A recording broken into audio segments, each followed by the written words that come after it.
All right, guys, now let's check out the back nine here at Crow Call. All right, hole 10, we got 126 meters downhill, par 3. I threw a mid-range yesterday and went blasting by, so I'm gonna throw a nice firm harp shot. Kind of want to throw a shot kind of at that rock and then start drifting. Once you get to that rock, you want to start drifting to the right. You don't really want to start drifting before that because you'll hit this clump of trees on the right. So kind of a hyzer flip, and so that's going to be OB a little bit too early on the turn. Might be squeak safe. I'm gonna throw one more and try to make the adjustment. I like the kind of backhand putter because you're following inbounds the entire way, whereas this one, you miss that shot, just automatic bogey. If I miss this shot more times than not, I'm gonna still be getting a par. So there's a lot more room for error. So that shot's way better. It's gonna be a little more of a putt unless it kind of trickles out, but yeah. So yeah, I like that rock as kind of a reference point to kind of get your disc to turn right by that. If you can go anywhere right of that, you're gonna get yourself a putt. So the rock is that you see from the tee pads right there. My shot just went just right of it, kind of like I wanted. And that kind of leaves us this putt, but whoa, spit out. That was the first one I've seen. At least I got him out of the way now. But yeah, that's kind of hole 10. You got the couple variables, you got the out of bounds, you got the rock for the visual reference, which is super important. Always want to use visual references to your advantage and how you want to shape your disc. All right, hole 11, 149 meter par 3, slightly downhill. And that is such a cool looking hole. That's gonna play about, what, 500 feet, right in that range? 149 meters, 150 meters, right around 500 feet. So 500 foot dead straight par 3. You can take this wide right hyzer. I just like shaping my disc left to right down this gap. I think that's the best way to get yourself a look at it. So I'm gonna throw kind of my flippy or general that I've broken in for a while along this left-hand side and try to drag it in. Get up, a little bit low. That should be probably an easy par. I'm gonna try one more, try to get up there for a putt. This is kind of another one of those bonus birdie holes, I would say. And I'm taking my kind of general, as you can see, that one kind of likes to turn. So I'm gonna take my flippier generals. There we go, I like that shot a lot. That's gonna be a nice putt from probably 30 feet left of the basket. And yeah, that's money. That's probably 10 meters left of the bucket. High percentage putt on this tough par 3. The best way I can describe it is like take your straightest shot at your local course that's maybe 250, 300 feet and make that shot 500 feet. So now you gotta throw that same shot with a distance driver that can turn, it can hyzer out, and you gotta puncture that gap 500 feet dead straight and not turn over. You're gonna be in jail where you're bogeying, hyzer out, you're in jail, you're bogeying. So just very demanding, and that's the best way I can describe it compared to everyone watching that plays that local 250, 300 foot par 3 at your local course. But yeah, that's just the tough part about long par 3s like this, especially when they're dead straight like this. You don't have the luxury to throw a big hyzer. You gotta flex it and control the angle, which is I think why it makes this hole so good, but yet so challenging. All right, so as you know, 500 foot par 3 means it's hard to really control the angle once you get down to the green. So this is my putt. I threw a money shot. I'm about 12 meters outside the basket. Now this is my look, horseshoe putt, but show you my horseshoe game strong. Oh, dang it. I'm actually not so bad at horseshoe putting. It's something I've actually gotten good at just because it's almost like the same as my regular putt. I'm just coming to the side instead of coming kind of down low between my legs. So if I'm in a bush, I can always rely on a good smooth horseshoe putt. All right, hole 12, 267 meter, I almost said feet, par 4, downhill. You got a cool kind of hole because we got OB on the right-hand side and we got trees, kind of like OB kind of crosses the fairway right to left. So as you get further left, you have a little bit more space that you can throw the shot. As you can see, they're throwing from the left-hand side. That's kind of the sweet spot.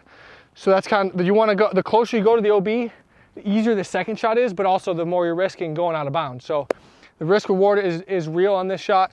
You do want to push the OB line as much as you can because that makes that second shot shorter.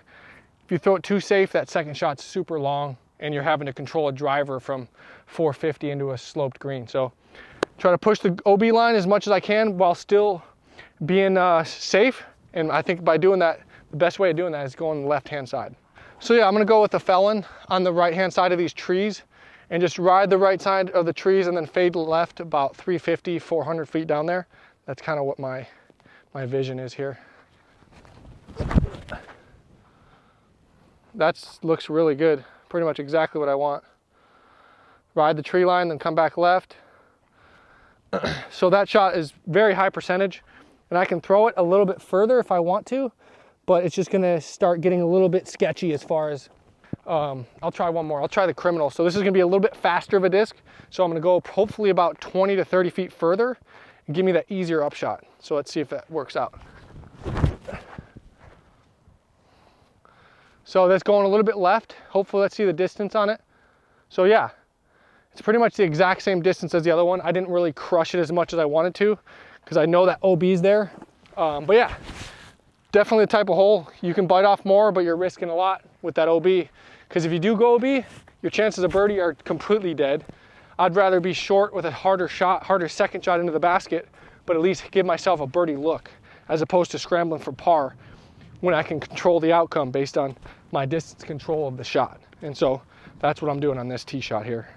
So the Criminal faded out a little bit too far left. It's still in the fairway technically, but it's a little out of position while still being in the fairway, which is kind of weird. But this being a little bit right-hand side's a lot better because it kind of opens up the forehand.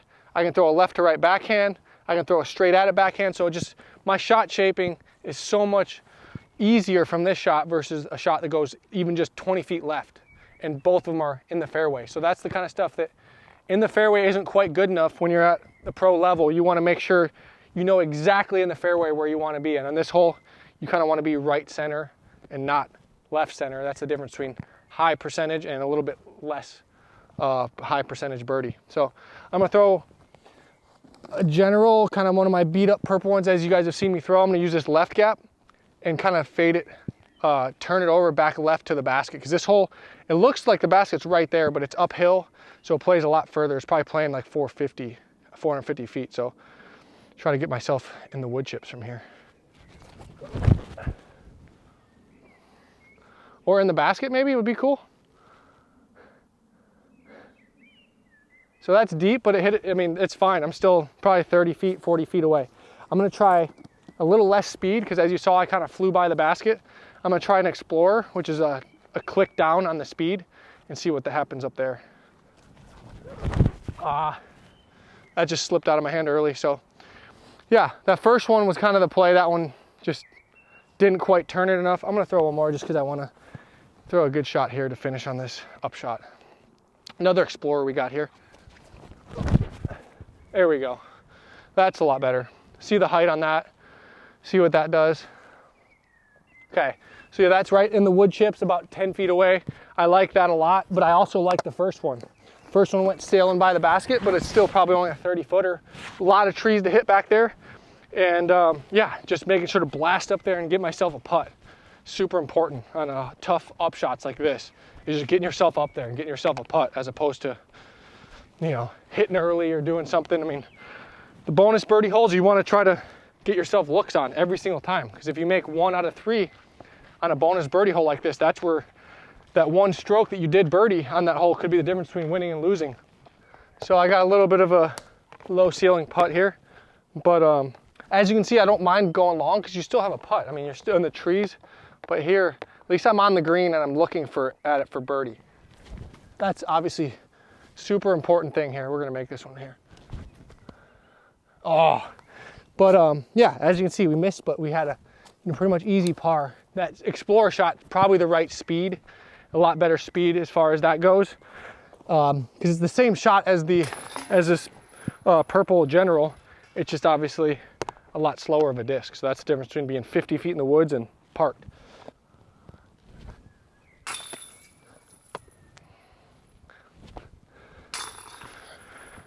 Yeah, these baskets they seem really wide. Like the catching radius is like super wide. You know what I'm saying? Like the chains almost sag out. So it's a big sweet spot to hit. And they don't really spit out too much as I just spit out 2 holes ago. But for the most part, they don't spit out that much, which I like. All right, so we're on hole 13. Sign says 14, but we're skipping a hole for the tournament layout. We got a par 3 over the pond. This is a beautiful par 3. We got 96 meters. And 2 meters uphill, the T sign says. I'm gonna throw kind of a flex shot with the Criminal over the water and kind of trust that it's gonna fade back right at the end. We have an upslope by the basket, so once again, we're trying to use that upslope to kill the speed and stop our disc right on the green. So hopefully that's what we can do here.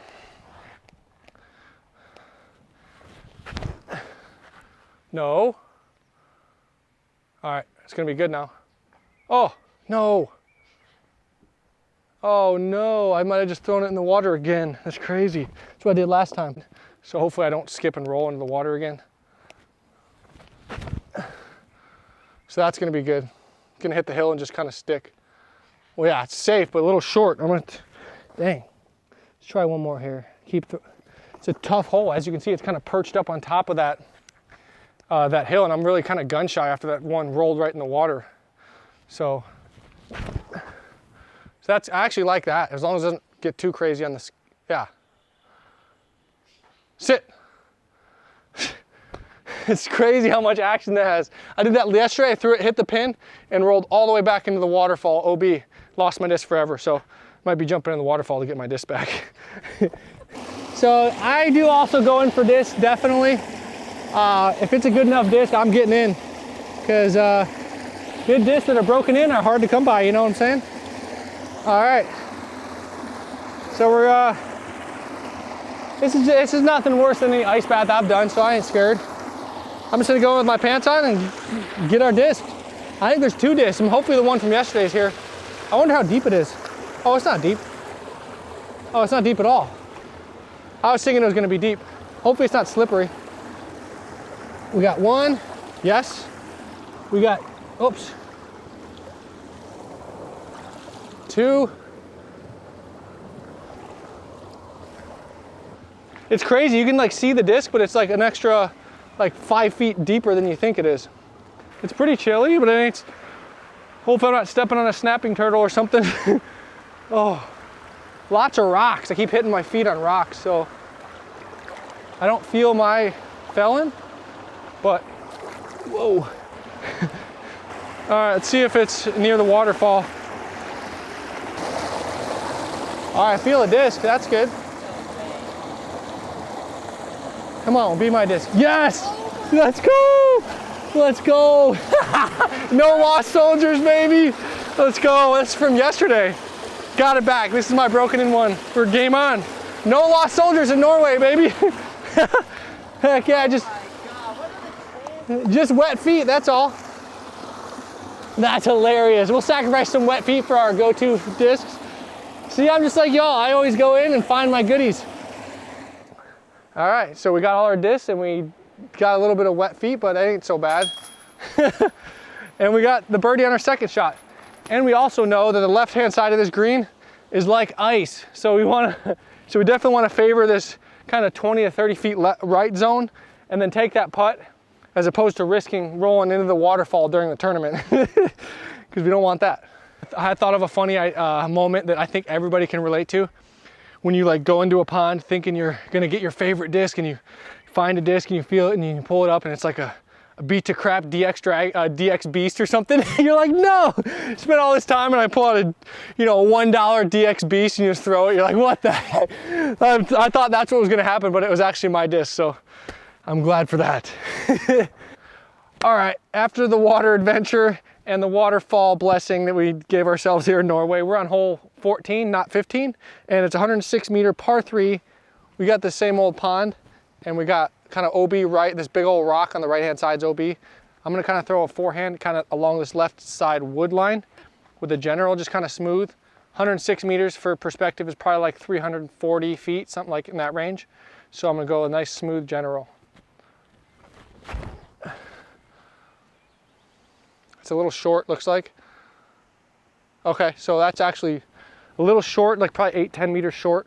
So I'm gonna throw that same shot, whoops, and try to just throw a little bit more left along the tree line on the left-hand side. The hands are all soaked from the waterfall. There we go, that's money. I rode the wood line a little bit longer, might skip in the hole. Oh, so close. And it rolled, look at that thing roll. Am I going back in the water? Oh my gosh, that thing almost went in and almost went in the water too. Oh, that was so close. Well, at least I'm not in the water. I can try to dry off. No. Oh, I'd almost lose another disc. I'm so lucky it's floating. That's insane. And we didn't have to go in the water. Wow, today's our day. We throw it in the water and it's floating, and then the one we threw in the water the other day, we got it out, so we're looking good. No lost generals today. So this is my shot. After having wet fingers, I didn't really get a clean snap on it, so I was a little shorter than I would like, but nothing we can't handle. Oh, dang it. But yeah, I mean, that's kind of like, this shot right here is like when it's raining and you have the kind of wet grip and you go snap it and it kind of slips out of your hand. That was kind of what happened. I ended up throwing it like 70% of the power that I wanted to. So it landed 14 meters short, whereas normally I want to be up in this area, getting a nice clean snap. But during the tournament, I shouldn't be swimming, so I should have a better grip and throw a better shot and get the birdie, so we should be good. All right, hole 15, 300 meter par 5. This year, I heard they pinched off the OB on the mouth of the sweet spot, so it's gonna force people to lay up more than you would normally. It's gonna be harder to eagle, that's for sure. But you kind of, once again, the left-hand side's an upslope and the right-hand side's flat, but also that's where the OB is. So you definitely want to favor the left-hand side a little bit, but the closer you are to that right side OB line, the better, because it's a flatter run-up. So see if we can't hit it. All right, and that looks like right money. That's gonna be so money. That is flirting with that OB line, but as you can see, I'm in that flat spot. If I'm 20, 30 feet left, I got an upslope weird run up. So we'll show you what I'm talking about when we get up there. All right, we're in the landing zone. You can see we're pretty close to the OB, which normally I don't like flirting with out of bounds if I don't have to, but it gives us a flatter run up. Because if you go over to that left-hand side, once again, you can see the grade of that hill. It makes it hard running uphill like this, trying to throw flat. It just makes it so much harder. I'm gonna throw just a nice smooth trust. I'm not even throwing it that hard. We got uphill, so it's gonna want to hyzer left, just along this tree line, along this OB line, and fade left to give us a good upshot in. So yeah, that's gonna leave us in a great spot to yeah, probably got about 250 with a nice smooth dagger up to the basket. So just go mid-range putter, and that's kind of a good way to dissect this par 5. All right, so I'm a little bit shorter than I normally am. Normally I'm crested the hill. So I'm playing upgrading the disc a little bit. I'm gonna throw a compass instead of a dagger, and just try to keep it low, kind of a line drive to the right side of the basket. Anything left of the basket, it's a bad shot. I'm trying to throw it 20, 30 feet right of the basket, because left side's a complete slope drop off into nowhereville. So throw it right. See, that's dead. Too far left. Down a cliff, maybe in a waterfall again. I got a soft skip, I might be all right, but I'm gonna throw another shot and just put a little bit more ante on it. That one was just too much hyzer. I'm gonna throw it smooth ante. There we go. So that's way better angle, a little short, but it's gonna slide up there. It has I like that line way better, because it's not gonna skip down the hill. I'm just kind of anteing back left to right. And that first one I just thought was a little flippier. So yeah, go up there and see where we landed. Just gauge the distance here. That second one, I just kind of got scared after throwing that first one kind of down the cliff. So yeah, I just got to still make some adjustments out here with my speed and angle control with my upshot on the green. So I want to see where that first one went, just to see how far. I'm sure it's out of bounds. I just want to see what this green looks like. I know it's pretty fast down here. And it looks like I'm actually safe, super lucky. But as you can see, not very often am I going to throw left of this basket and land safe. So definitely not a high percentage play and something I can count on happening for the tournament, but we did land safe somehow. And we got a uphill non-death putt up here. It's about as good of a putt as you can have on this whole left of the basket, putting away from the hill. And you gotta take advantage, you know. Oh, almost a bad roll. But yeah, as you can see, right side sweet spot, that's where we wanna land. And that's what we're shooting for. Hole 15, par 5. 115 meters downhill, so it's playing a lot shorter. And you got the pond kind of on the right, and you got OB left. So it's a really cool shaped green, kind of goes a little bit right to left. I like to take a putter and kind of drift it, bring it in left to right, and just kind of land nice and flat. About 20 feet left. That's where I'm gonna draw a circle in my head, 20 feet left of the target. And anything in that 20-foot circle is a good shot, because anything right's OB, Anything left of that sweet spot is out of bounds left. And that's what we got. Maybe in the basket would be cool too. Oh, absolutely parked, but that was a little closer than we wanted. It's always nice to throw it closer than you expected. This one's gonna be a little bit more stable, so we might have a little bit more flex on this harp. There we go. It's also gonna be really good. Not hitting left of the basket. Oh, see, that one actually slid and trickled into the creek. It was a really good shot and just skipped right into the creek. And that's why I kind of want to land left of the basket, because you can take that kind of variable out of play. This is what you call safe, but out of bounds. Luckily, my first one is parked and we get to tap in for the bird.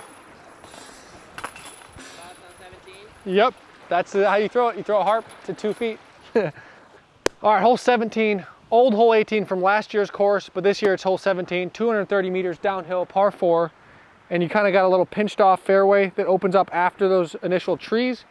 Just kind of try to throw a hyzer flip with a general, blast it. My goal is to blast it as far as I can to make that upshot into that tiny, small green as short as possible. I want to try to have a jump putt almost.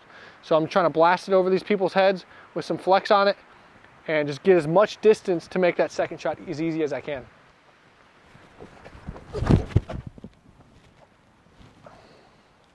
It's gonna stand straight and just go ride straight. That should be good.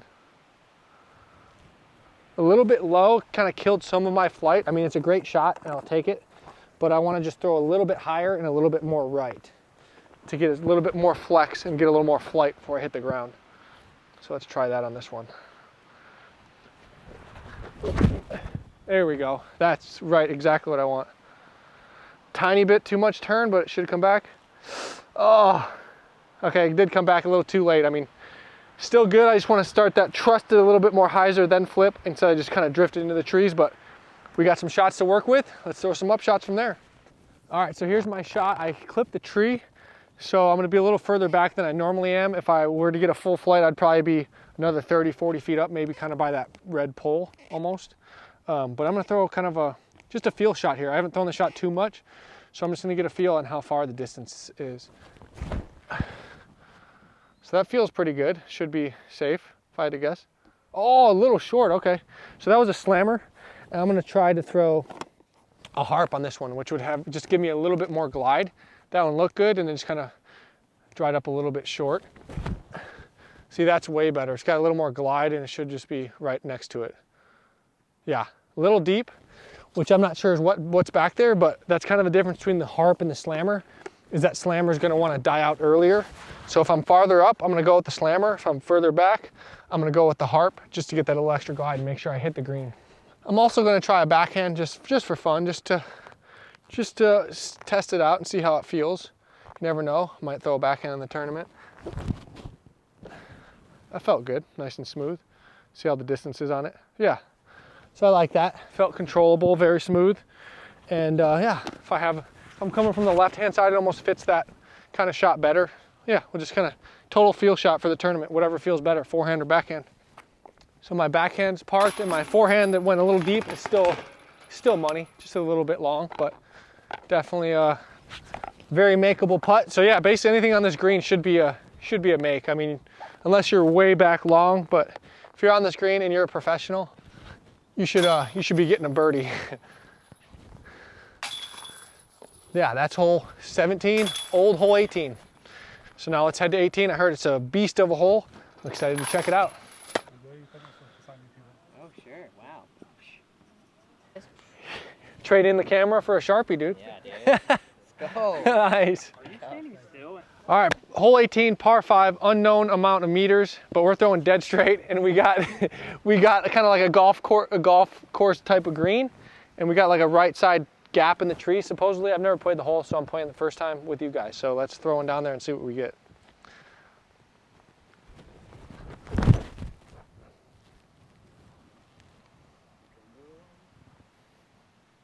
Might be OB, might be safe. Looks like OB. All right. We'll throw one more. So it looks like I went too far left. I'm gonna try one more, just turn it a little bit more, try to throw it kind of down the right-hand side this time instead of trying to hyzer flip.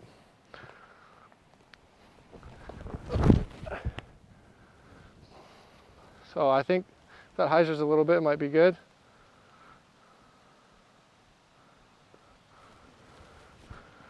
It might be good. That's kind of the gap I was going for. We'll see. All right, we have learned that I blasted way past the gap on both shots. And I kind of want to be in this area, which I was thinking you kind of wanted to blast long and go through the second gap. But as you can see, this gap where Jake actually threw a overhand, of course, to the sweet spot here. So my second one was just a little bit long by like 10 feet shorter, and I got a wide open hyzer to the basket. But I'm gonna play to a shot from here where it's kind of somewhere where I think I can land and at a high percentage and just kind of throw a hyzer over the water. So I'm gonna throw one, grab my disc and throw one from kind of right near my bag. We've got the sweet spot here on hole 18. This is kind of where I'm really trying to throw my drive now that I know where the sweet spot is. How far we got, Jake? 500? All right, so we got 500. It's gonna play probably like 450 since it's downhill. And I don't know how far, I've never thrown a shot, so I'm gonna try to throw a shot over top of this right side tree and get myself a putt. Feels like it might be all right. We'll see where it lands. Okay, so that was the right D. So yeah, just kind of take a shot outside this right tree, throw it kind of straight and just let the height of the hill fade back left at the end and give yourself a putt. So now I know the sweet spot's kind of in this 20-foot circle, and that allows me to throw a shot into the circle. My second shot on the par 5, this hole is amazing. You got waterfall, you got pond, you got out of bounds. You just got a basket perched up right on this little hill here. Pretty cool. This is not a pretty cool course. This course is absolutely amazing out here in Norway. Thank you guys for joining me. Last time we did a video, we were in Sweden. We shot a course record after that. Let's hope we do the same this week. Hope you guys enjoyed, and we'll see you guys next time.